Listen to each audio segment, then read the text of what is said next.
In this video, we are going to talk about the top 10 places to visit in Indiana. So before starting, please like this video and subscribe to this channel for future updates. Let's start. Number 10. Columbus. The small city of Columbus, about 40 miles, 60 kilometers, south of Indianapolis, is home to a vast variety of artistic and architectural masterpieces. Since the 1940s, the town has been dubbed Athens on the Prairie, thanks to the spectacular public and private buildings and artworks that have risen up around it. Architects such as Caesar Pelli, I.M. Pei, and Richard Meyer have designed a plethora of spectacular modern structures, ranging from schools and hospitals to libraries and churches, over the years. Many of these charming designs were commissioned by Cummins, a Fortune 500 engine manufacturer situated in town. 7 of the structures are listed on the National Register of Historic Places. Aside from the interesting and innovative designs on display, the city also has a plethora of wonderful public art and sculptures strewn throughout its parks and public areas. Columbus, a breathtakingly stunning city, certainly lives up to its motto, unexpected. Unforgettable. Number 9. Lincoln Boyhood National Memorial. The Lincoln Boyhood National Memorial, tucked away in a distant and rural region of the state, protects and maintains the farm location where the former president spent much of his childhood.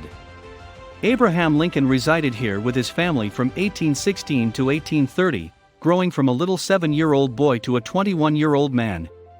The memorial's wonderful museum now allows visitors to understand more about these interesting and important years. There is also a 16-minute film on the great man's life in Indiana, in addition to several displays on the president and different relics and artworks pertaining to him. In addition, the Lincoln Boyhood National Memorial has a working pioneer farm with the archaeological remnants of Abraham Lincoln's initial cabin. A wooden replica farmhouse is also there, complete with costumed park rangers who cultivate crops, raise cattle, and educate visitors about farm life. Number 8. New Harmony. New Harmony, a small and sophisticated village on the banks of the Wabash River on the Illinois border, is located in the state's southwest corner. It was founded in 1814 by a German Christian group before being purchased by British social reformer Robert Owen. It was the scene of 2 attempted utopian communities. Much of the town's pietist past is still visible today. You'll come across notable historical landmarks and magnificent buildings while roaming around. While the Harmonist and Onite communities built many of the stunning residences and churches, others, such as the spectacular roofless church and Harmonist labyrinth, were built later. Despite the fact that neither utopian community lasted long, the town's citizens had a significant impact on science and education. At the Athenaeum, a striking, angular structure that serves as the town's visitor center, visitors may learn all about these accomplishments as well as New Harmony's unique history. Number 7. Amish country. Indiana has the 3rd largest Amish population in the United States, behind Pennsylvania and Ohio, with many farms, families, and towns in the Shipshewana and Middlebury areas. While the neighboring highway is bustling with vehicles and lorries, you're more likely to see and hear horses and buggies going by off the beaten path. Visiting this lovely and gorgeous section of the state is like taking a step back in time as you observe members of the devout and distinct religious community going about their daily lives. The Amish, who dress simply and avoid much modern technology, cultivate their fields by hand or plow and construct their own houses, barns, and churches. The Amish produce the majority of their food and essentials themselves because they value rural living, modesty, and hard labor. You'll frequently come across folks selling fresh food and homemade household products while walking about the region. It's definitely worth stopping to buy some before going on your way. Number 6. George Rogers Clark National Historical Park. The George Rogers Clark National Historical Park, located on the banks of the Wabash River, honors the great general's career as well as the celebrated and successful Illinois campaign.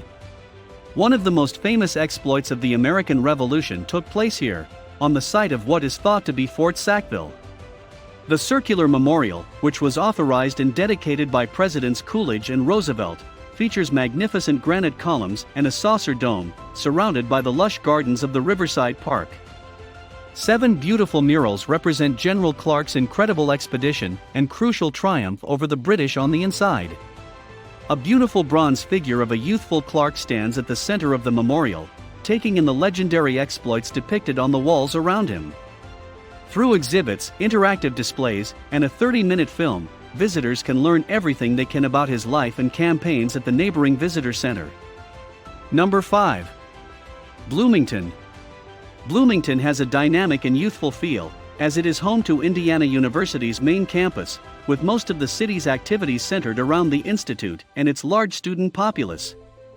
It is a really attractive and picturesque place to visit, around 80 kilometers southwest of Indianapolis, with booming art and culture scene. While its art centers and university venues often host theater and music performances, its few of institutions host exceptional art exhibitions.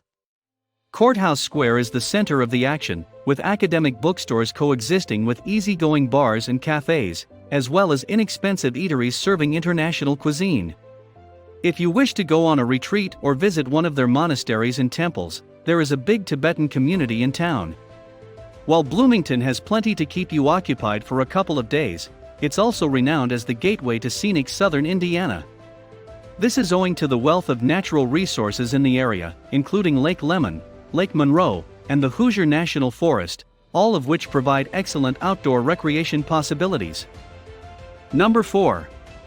South Bend. South Bend is located in the northern part of the state, near the Michigan border, on the southernmost bend of the St. Joseph River. The city is best known for the University of Notre Dame and its Fighting Irish football team. It is home to some significant firms and companies and serves as an important economic and cultural center. On game day, the 77,000-seat stadium is thronged by adoring spectators, who are greeted with a 40-meter-high mural known as Touchdown Jesus. While attending a game and soaking up the atmosphere is a must while visiting South Bend, the city's vast university campus also has a number of excellent art galleries and museums. Although Notre Dame and its various attractions draw the most visitors, downtown South Bend has recently been spruced up, with several renovations and refurbishments taking place. The Century Center is one of the city's most notable landmarks, with its formerly derelict buildings now housing engaging cultural centers, cozy cafes, and spectacular entertainment venues. Number 3. Indiana Dunes National Park. Indiana Dunes National Park protects a multitude of different and attractive landscapes and ecosystems along Lake Michigan's gorgeous southern beaches, stretching about 25 miles, 40 kilometers. The state's only national park, which is easily accessible from Chicago, is a popular destination due to its breathtaking scenery and abundance of gorgeous beaches and hiking paths. The park, which opened in 2019, includes everything from massive dunes and broad wetlands to prairies, rivers, and woodlands, as well as beautiful views of the lake. Many various species of animals and plants can be found hidden among the undisturbed natural wonders, with bird viewing being particularly popular during the spring and autumn migrations. Number 2. Fort Wayne. Fort Wayne, Indiana's second largest city, is located in the state's northeast, near the Ohio border. It is a vibrant yet laid-back city that serves as a key economic and cultural hub with plenty to see and do for visitors. The former fort, which was founded by the United States Army in 1794, has grown into a sizable city with eye-catching architectural styles. It is well worth a tour of its numerous historical and cultural sites due to its plethora of Italianate, Greek Revival, and postmodern architecture. The massive Lincoln Bank Tower and the majestic St. Paul's Evangelical Lutheran Church are two of the most remarkable. Aside from its historical sites and architectural marvels, the city has several lovely outdoor spots to enjoy. While the Botanical Conservatory offers tranquil strolls through beautiful gardens and attractive flora, Fort Wayne's Children's Zoo features over 1,500 magnificent creatures, as well as some entertaining rides and attractions. Number 1. Indianapolis. Indianapolis, Indiana's capital and largest city, is located in the heart of the state, on the banks of the White River. While it is known as the racing capital of the world, hosting the Indy 500 and Brickyard 400, Indianapolis offers much more than just fast cars and fumes. Indianapolis is a fascinating blend of small-town Midwest community and major urban city, with stunning architecture and spectacular monuments. Among the city's towering skyscrapers are historic and artsy areas with world-class museums and a plethora of restaurants and cafes serving cuisine from all over the world. While Newfield's enormous and fine art collection and the wonderful White River State Park are both worth visiting, the Indianapolis Motor Speedway is unquestionably the city's most famous icon and landmark. Whether you enjoy racing or not, it is definitely worth your time to attend one of the city's exciting events to get a sense of what the city is all about. Have we missed any place? Let us know in the comment box below. Please like this video and subscribe to this channel for our future updates. Thank you.